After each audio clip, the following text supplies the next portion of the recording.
Hello my dear friends, welcome to my new vlog. आज Sunday म्हटलं की गावाकडे दौरा. मग काय, सकाळी सकाळी गावाकडच्या दिशेने निघालो. घरी पोहोचल्याच्या नंतर लगेचच शेतामध्ये गेलो. थोडंसं बागेमध्ये आयचं झालं होतं, त्यामुळे पाटील साहेबाला बोलवलं. पाटील साहेबांनी लगेच ट्रॅक्टर आणलं आणि व्यवस्थित सगळी पाळी वगैरे मारून घेतली. तर बघा शेत कसं दिसतंय, सुंदर असं काळाभोर. त्यानंतर पाणी सोडायचं होतं. मग काय, वाल वगैरे व्यवस्थित फिट्ट केला. दोन्ही तुकड्यांना सायमल्टेनियसली पाणी जावं म्हणून कॉक हा अर्धा फिरवावा लागतो. मग कॉक फिरून घेतला. हे चिकूचं झाड एक 3-4 वर्षापूर्वी लावलं होतं. सर्व पेरूची औषधं वगैरे फवारल्यामुळे सुंदर असे चिकू लागलेले आहेत.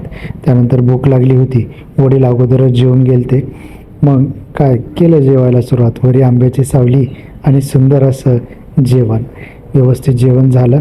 त्यानंतर घास आणायला जाताना ज्वारी उगवली का नाही बघितली. सुंदर अशी ज्वारी उगवलेली होती. त्यानंतर घासाच्या तुकड्यामध्ये गेलो. सुंदर असा घास होता.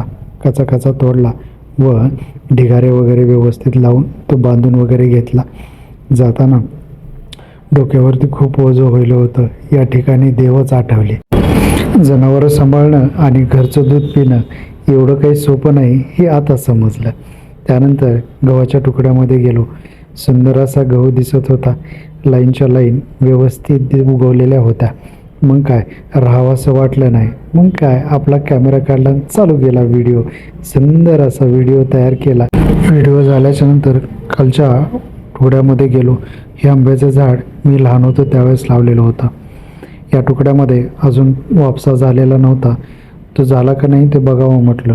हातात थोडंसं माती घेऊन बघितली, परंतु चिखलच होता.